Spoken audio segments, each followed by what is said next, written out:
चुप रहो कविता, मुंह बंद रखो अपना। मुझे कोई जांच नहीं करवाना है।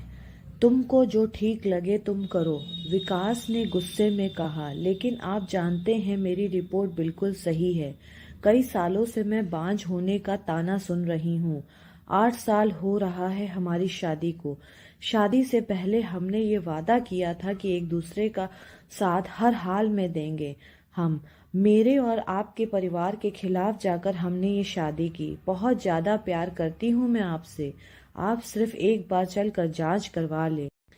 मुझ पर विश्वास रखिए, जांच में जो भी होगा मैं कभी आपका साथ नहीं छोड़ूंगी। कविता की आंखें आंसुओं से भर आई थीं। ठीक है, आज शाम को हम चलेंगे। विकास ने हाँ करते हुए सर हिलाया। कविता ने उसे गले लगा लिया। आज से 10 साल पहले दोनों एक दूसरे से मिले थे। पहली ही नजर में विकास को कविता पसंद आ गई थी, पर कविता की तरफ से ऐसा कुछ नहीं था।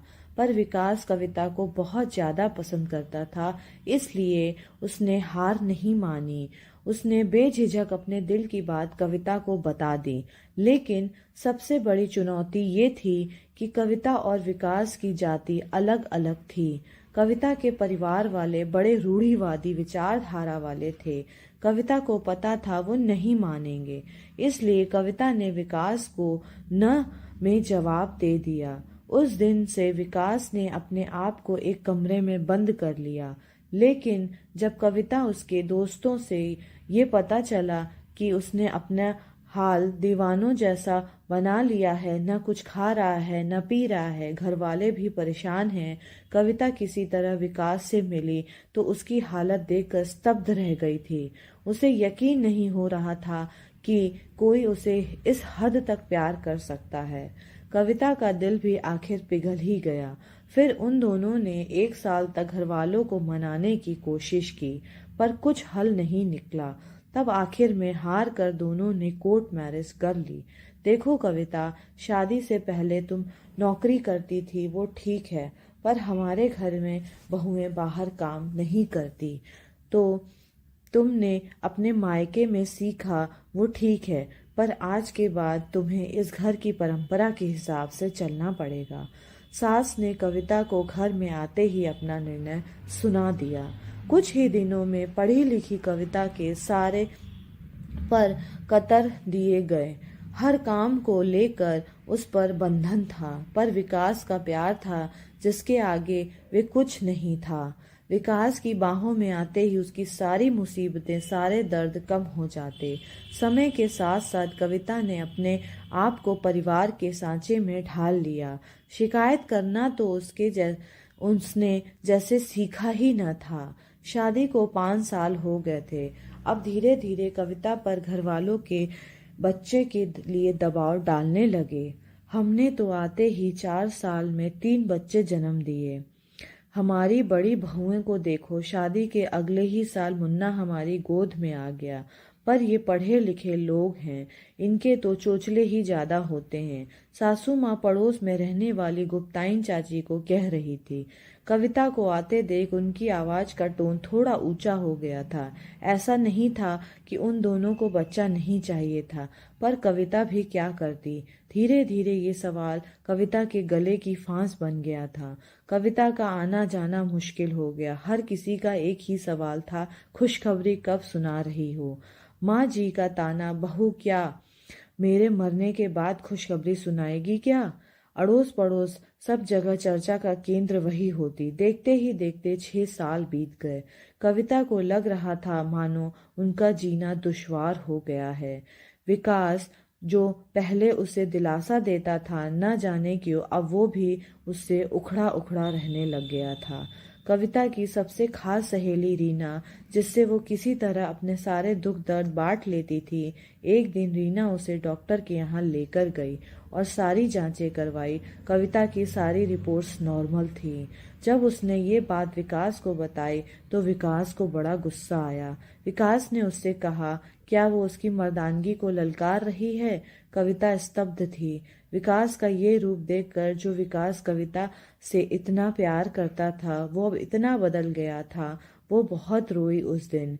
कुछ दिन बाद जब विकास सामान्य हुआ तो उसने बड़े प्यार से उसे समझाया, तब जाकर विकास राजी हुआ। उसी दिन शाम को दोनों डॉक्टर के पास जांच करवा कर आए। अगले दिन रिपोर्ट्स आ गई थी। कविता का शक सही साबित हुआ, कमी विकास में ही थी। पर जब से रिपोर्ट आई, विकास का व्यवहार और बदल गया।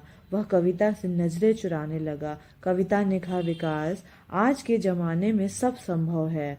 आप अपना ट्रीटमेंट लेंगे तो सब सही हो जाएगा। साइंस ने बहुत तरक्की कर ली है। कविता ने विकास को समझाने की बहुत कोशिश की। डॉक्टर ने कविता को विकास के लिए दवा भी दी, पर विकास अपनी मर्जी की करता, दवाइयों को इधर उधर फेंक देता। घर वालों का दबाव कविता पर और बढ़ने लगा। कविता जानती थी कि कमी उसमें नहीं है, फिर भी वो विकास से बहुत प्यार करती थी, इसलिए किसी को कुछ नहीं बोलती। उसके अपने घर वालों ने तो कब से उससे दूरी बना ली थी। विकास के अलावा उसका कोई था भी तो नहीं। विकास, दुनिया में बहुत से लोग हैं जो माँ बाप नहीं बन पाते। अगर आप हाँ कहें तो हम बच्चा गोद ले लेते हैं। कम से कम इसी बहाने हमें माँ बाप कहने वाला तो कोई आएगा। कविता ने विकास के कंधे पर हाथ रख कर कहा, तो क्या तू पूरी दुनिया को बताना चाहती है कि तेरा पति इस लायक नहीं है कि तुझे बच्चा दे सके? जग हंसाई करवाना चाहती है मेरी? खबरदार, आज के बाद किसी डॉक्टर के यहाँ गई तो। विकास ने उसका हाथ झटके से हटाया और आंखें दिखाते हुए उसे बोला। कविता की आंखें भर आई। उसने विकास का ऐसा रूप आज पहली बार देखा। वो पूरी तरह से विकास पर निर्भर थी और उसके पास कोई साधन नहीं था जिसके कि वो ट्रीटमेंट भी ले पाती। विकास उससे और दूर दूर रहने लगा। परिवार वाले भी उससे दूर थे। अब तो उसका हर दिन आंसुओं के साए में गुजरता।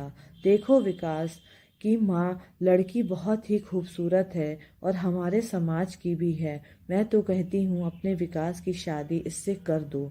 कब तक इस बांझ को अपने गले बांध कर रखोगी? गुप्ताइन चाची ने विकास की माँ को ये बात कही। विकास की माँ ने फोटो विकास को दिखाया। माँ विकास की रजामंदी देख रही थी। सुन कविता, अपना सामान पैक कर और निकल इस घर से। तुझ जैसी बांझ नहीं चाहिए मुझे इस घर में, सासू ने कहा। कविता पर तो मानो दुख का पहाड़ टूट पड़ा और वो रोते हुए बोली, माँ जी, कमी मुझ में नहीं है, आपके बेटे में है। चाहे तो रिपोर्ट्स भी देख सकती हैं। मैं बांझ नहीं, आपका बेटा बच्चा पैदा नहीं कर सकता। कविता ने जैसे ही बोला, विकास ने एक थप्पड़ उसके गाल पर लगा दिया। मुझ पर इल्जाम लगाती है ये? हाँ, तलाक के पेपर साइन कर दो इन पर। मेरी माँ सही कहती है, मेरी ही गलती है कि तुझ जैसी लड़की से मैंने शादी की। निकलो मेरे घर से, विकास ने कहा। उसे कुछ समझ नहीं आ रहा था।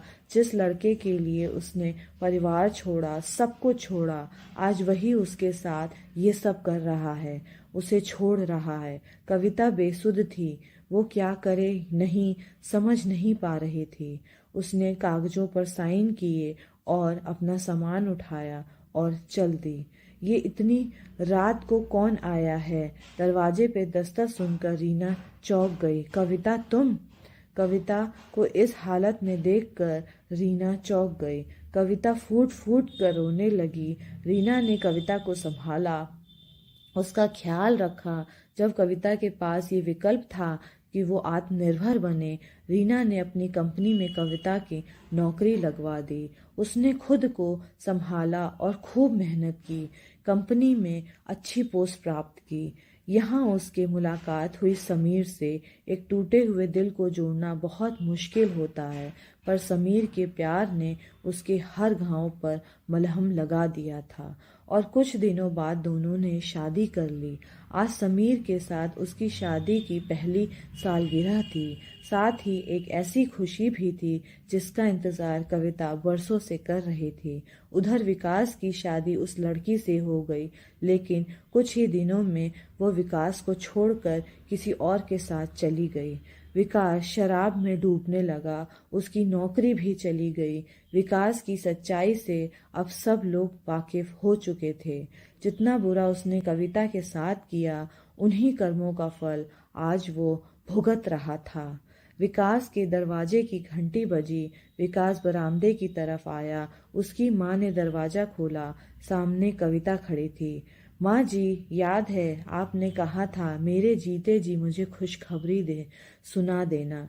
ये मेरी गोद भराई की रस्म का कार्ड है, आप जरूर आइएगा मुझे आशीर्वाद देने। कविता ने उनकी आंखों में आंखें डालकर कहा। विकास को लग रहा था काश वो इसी धरती में गड़ जाए। उसकी हिम्मत नहीं थी कि वो कविता से नजरें भी मिला सके।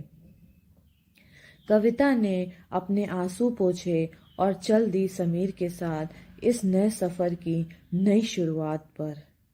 दोस्तों, हमारे समाज की विडंबना है कि उंगली सिर्फ औरत पर ही उठती है। जिस औरत को बच्चा नहीं होता उसे ही बांझ का ताना दिया जाता है, पर मर्द को कुछ नहीं बोला जाता।